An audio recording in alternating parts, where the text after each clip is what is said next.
என்னடா பண்றீங்க? தோப்பு கரணம் போடுறோம்மா. தோப்பு கரணமா? அப்படின்னு யார் சொல்லி கொடுத்தா உங்களுக்கு? யாரும் இல்ல, நீங்களாவே பண்றீங்களா? ஆமா. இது தப்பு. சரி, இது யாருக்கு போடுறோம்? எந்த சுவாமிக்கு போடுறோம்? விநாயகருக்கா? விநாயகருக்கு போடுறோம். அதுக்கு பேர் தோப்பு கரணம் இல்ல, தோர்பி கரணம். கரணம்னா தோர்பி. ஓகே, தோர்புனா ஷோல்டர்ஸ், அதாவது இங்க இருக்கத்தியா இந்த இடத்துக்கு பேரு தோர்பு அப்படின்னு சொல்றோம். கரணம்னா காது. அத வந்து என்ன பண்ணிருக்காங்க, இது உங்களுக்கு இதுக்கு பின்னாடி ஒரு கதை இருக்கு, அது உங்களுக்கு எல்லாருக்குமே தெரியும். இப்ப அந்த தோர்பி கரணம் போட்டானா எப்படி போடணும் முதல்ல பாத்துருவோம். ரைட் ஹேண்டால லெஃப்ட் ஹேண்டோட காது பிடிச்சுக்கணும், லெஃப்ட் ஹேண்டால ரைட் ஹேண்டோட காதை பிடிச்சுக்கணும். சிட் அண்ட் ஸ்டாண்ட் மெத்தட்ல உட்கார்ந்து எழுந்துக்கணும்.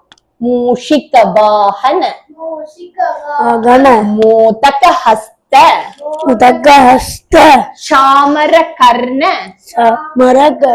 விளம்பித சூத்ர வாமன ரூப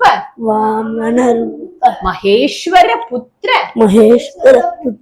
விக்ன விநாயக பாத நமஸ்தே. இதுக்கு பேர் தான் தோர்பிகரணம். இத போட்டா இததான் ஃபாரின்ல என்ன பண்றாங்க அப்படின்னா சூப்பர் பிரெயின் எக்ஸசைஸ்ட்டாங்க. நம்ம பிள்ளையாருக்கு போட்ட எக்ஸசைஸ அவங்க இப்படி சொல்லிட்டாங்க.